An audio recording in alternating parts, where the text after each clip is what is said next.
Yo, what is up, my beautiful people? As you can see here, I have a device from all the major handheld manufacturers, the Lenovo Legion Go, we have the ROG Ally X, we even have the AYN Loki Max or the Xenix, we have the GPD Win 4, the ANEO Kun, still my favorite. Over here we have the Steam Deck OLED from Valve, but if you look at this chunk in the middle, you can see all the various OneXplayer models.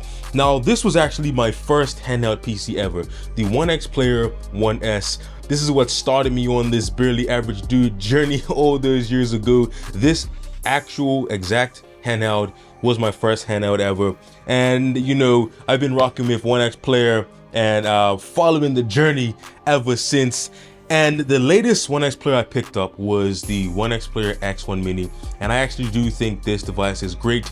It may be their best work yet. So let's talk about it, let's put it to the test, and let's see why I think this is a great device.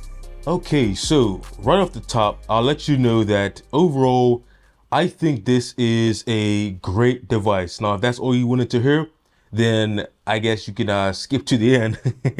But I really do think this is a great device. Now, I say great, but obviously it's not perfect. I'm going to tell you what I think is great about it, what I think is not so great about it, and then we're just going to play some games, have some fun, and then I'll get you guys out of here. Now, the first thing that is great about this device, undoubtedly, is the display.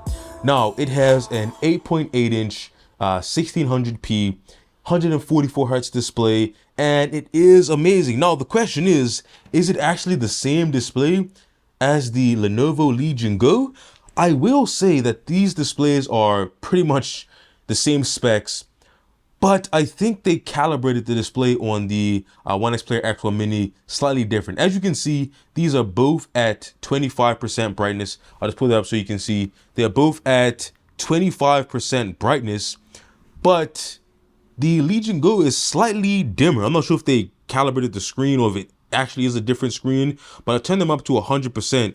They're 100% right now, and the Legion Go screen is just slightly dimmer than the OneXplayer X1 Mini screen. Now, it's probably blowing up my camera right now, but this will give you a sense of just how much brighter the OneXplayer X1 Mini is. It's just slightly bright. I don't know. I don't have like a nit capture, or I don't have any way to actually measure the screen nits and brightness, but just from the naked eye, and hopefully the camera can capture it, the X1 Mini screen is slightly brighter than the Legion Go screen. Now, as far as colors and contrast and things like that, they probably are the identical screen, but the X1 Mini, they just calibrated the peak brightness a little bit.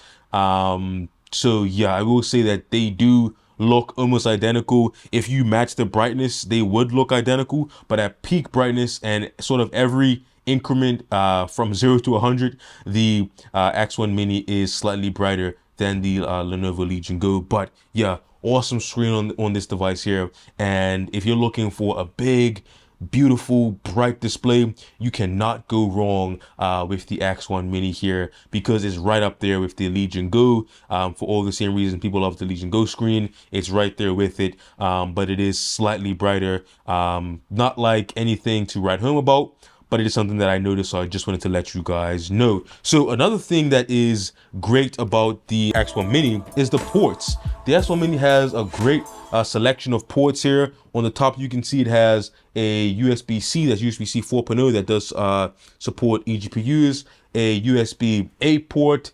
3.2. On the bottom, it has another USB 4.0 and Oculink, as well as a micro SD card slot. So this device has like the second best port selection of any handheld, second to only the GPD Win Max 2, which has like 2 full-size USB. It has HDMI. That thing has more ports than my actual laptop, the Win Max 2. But after the Win Max 2, the OneXplayer X1 Mini has the best selection of ports on any handheld today, and the port selection is amazing. I love that it is on the top and the bottom. The regular sized X1 right? The only downfall is that you can't use this second port when in handheld mode because the controller blocks the port there. So, I mean, if you like the big screen, then the X1 regular may be the right one for you. But I do think that the port placement on the X1 Mini is technically better because sometimes you want to charge at the top, sometimes you want to charge at the bottom,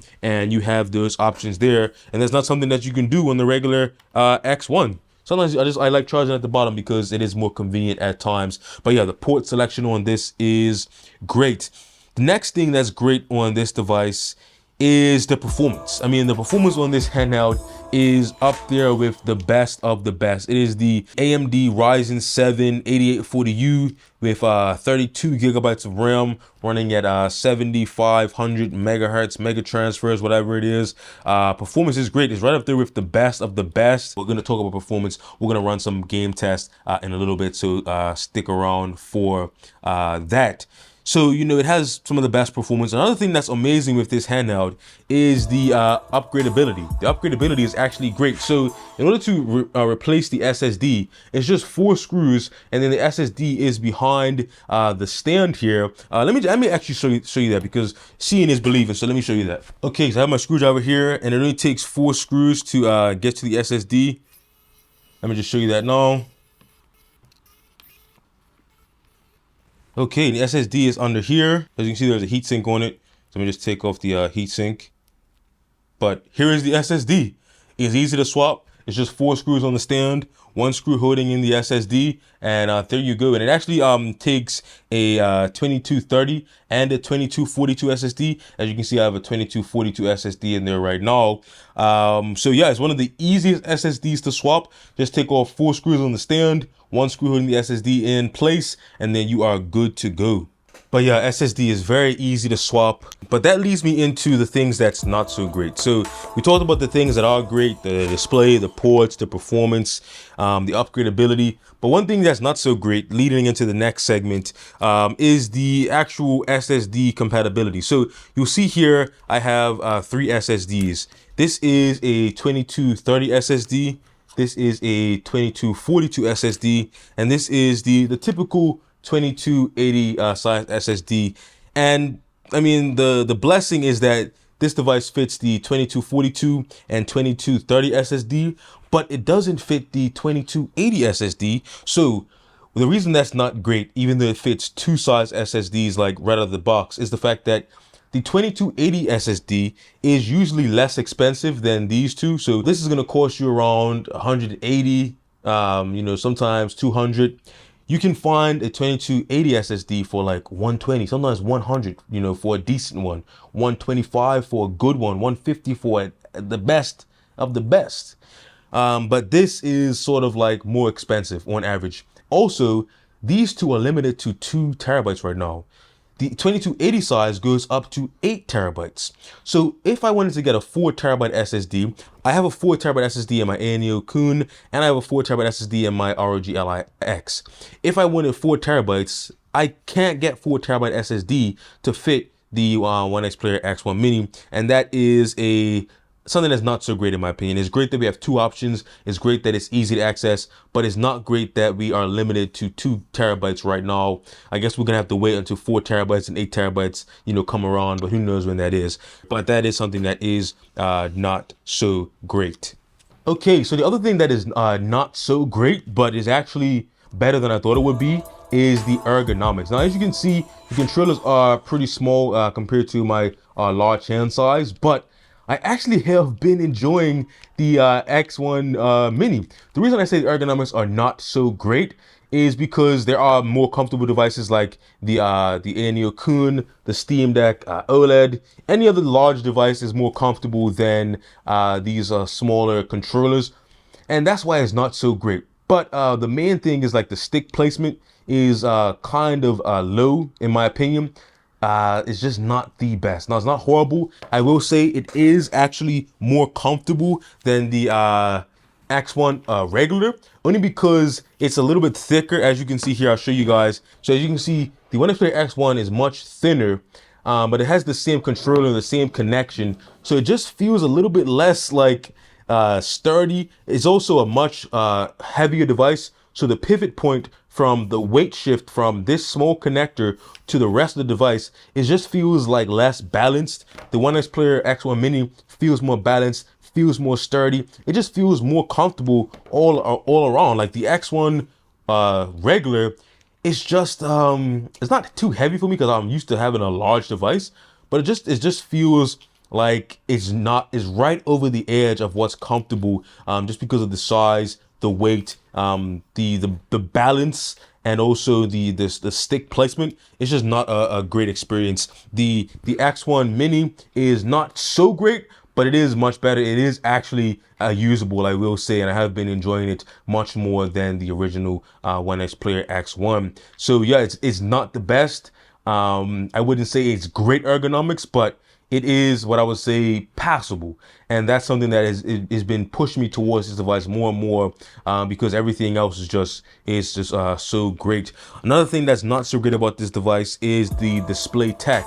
Now it has 144 hertz, 1600p, but the actual technology, when I say that, I mean there's no VRR, and it is a native portrait display. So the display, the actual orientation of this display is like this. This is the native orientation, and it's pretty much reversed in software. What that means is that some games are going to have an issue with compatibility, especially older games that are expecting a landscape native display, and VRR is an issue. It's not like a huge issue that some people like really swear by VRR.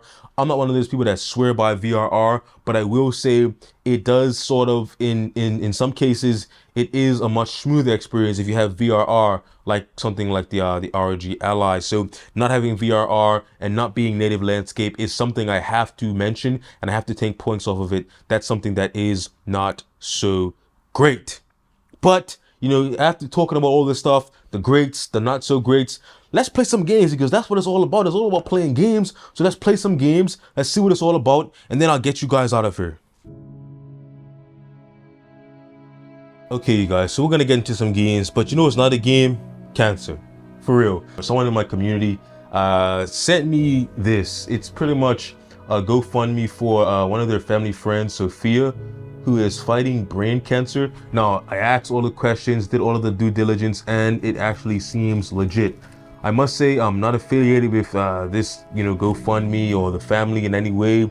Someone just reached out to me in the inbox. You know, I asked a bunch of questions, just trying to make sure that it was legit. And from what I can see, it looks legit. This young girl, Sophia, is fighting brain cancer, and the family is asking for assistance. Now, this is no game. I've never done this before on the channel, but I just thought, you know, I have a platform, as small as it may be. Someone watching this maybe, you know, have it in their heart to reach out and help. So I'll leave a link to this campaign in the description. Check it out if you know feel so inclined to help out young Sophia, because you know, as they say, the children are the future. You know, look into it. Make sure it seems legit to you. But I did all the background checks and everything. I was speaking with you know, someone from my community, and it seems legit. Now, I'm not being compensated in any way. I'm not being paid to say this. You know, I just thought if I could help out in any way, that's exactly what I would do. So if you feel so inclined, find it in your heart to help out young Sophia to fight against brain cancer, you know, help the family a few dollars, 1, 2, 5, 10, 100, you know, whatever you can, you know, that'll be greatly appreciated. Like I said, I'm not being paid to say this. I just thought, you know, if I could help, then I'll try to help. Anyway, yeah, it's not a game, but let's get into the games. Okay, so we're starting off with Cyberpunk 2077, and we are at 1200p, a low medium mix, and FSR is set to performance, and we're getting around high 50s to 60 FPS on average, even in some intense action here, and it actually looks good. I'm not sure how it comes up with a video, but check this out. It actually looks good. It's running smooth. This video is at 60 FPS, so hopefully you can get a sense of how it is running here. But yeah, Cyberpunk runs amazing on this device. This big, beautiful display. It can go up to 144 hertz, but of course, Cyberpunk is not hitting that anytime soon. But it actually does look good. It plays well, and I am very pleased and impressed with the performance on this one here. So yeah, this first game, Cyberpunk, is definitely a go. If you like playing this game, you're gonna have a great time with this big display. And as you, like I said before, like what's not so great is the ergonomics. Just take a look at my hands as I'm playing the game. My thumb can get pretty low here if I really need to get it down to way down here. But just for like normal aiming and things like that, it doesn't really have to go down there very often. And you can use the gyro aiming, which really does help to not have to use your right thumb so much. That's not an excuse, but I would just say that it is definitely manageable, and it's not the worst ergonomic experience I've had on a handheld. So it definitely gets a pass. But yeah, let's move on to the next game. Cyberpunk plays great. All right, so another game that runs amazing is Forza Horizon 5 here. As you can see in this game at 1200p low medium mix, we can get anywhere from 80 to up to 100 FPS at times, and this game looks great. I think this is one of those games that really lets the large display shine, because the great landscapes, the fast moving cars, you definitely have an amazing immersive experience with this game here. Now, my driving is not the best behind the camera, but hopefully you can get a sense of how the game runs, how it looks. And yeah, this is a great game to play on the X1 Mini here.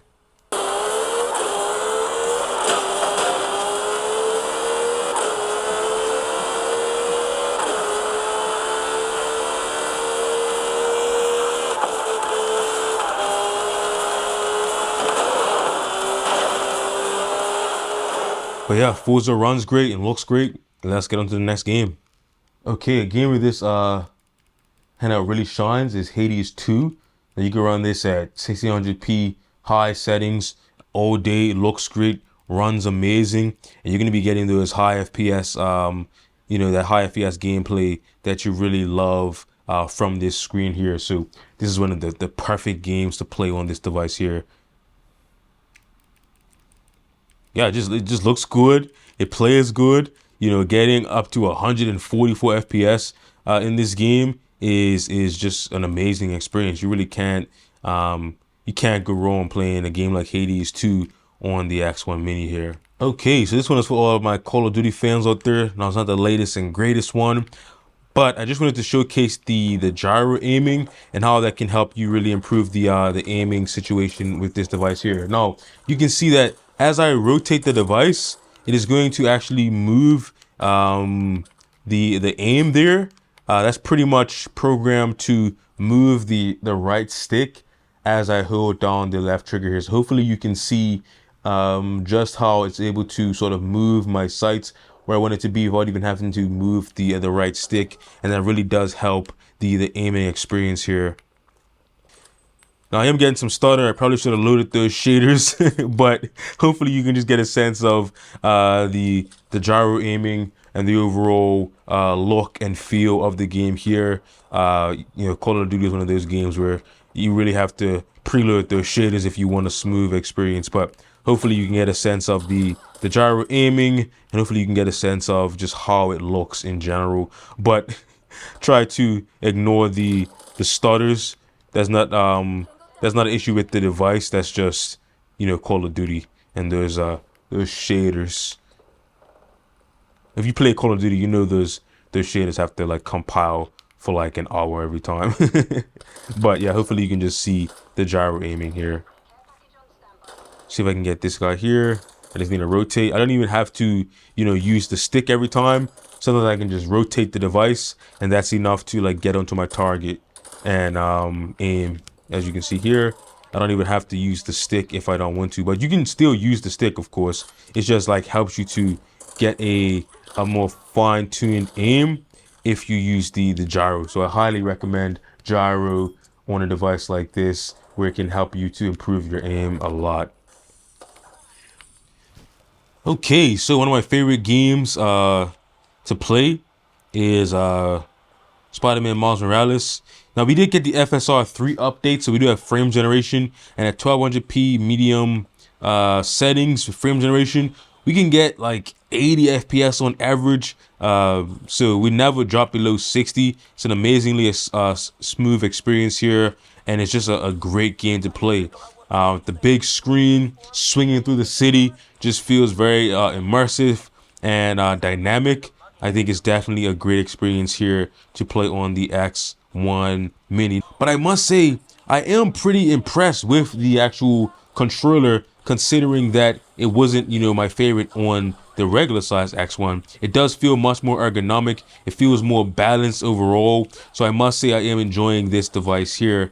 And I have no real complaints. Like I said, the controller isn't the best, but it's definitely not the worst. It's definitely passable. And after playing with it, it is, much more comfortable than I originally thought it was. So I have to give it that.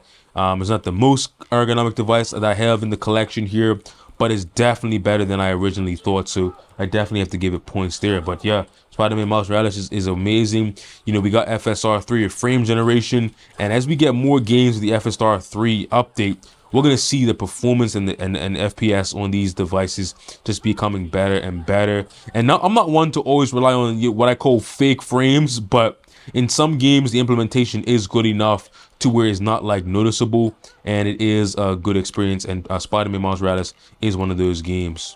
Okay, so the last game I want to showcase for you guys is Dead Cells, just so you can see how the D-pad works. I know it's not like a traditional D-pad, but it actually does work better than you would expect. I actually do like it. A lot of people don't like it from what I've heard, or don't like the look of it, but I actually do like the D-pad here. Now, I've heard that it's not like the best for like certain games, but for my testing experience, it does work pretty good. I do like it, but like I said, the D-pad is not the best on a handheld, but I just wanted to show you that you definitely can still use it for like platformers and games that require D-pad to get the best experience.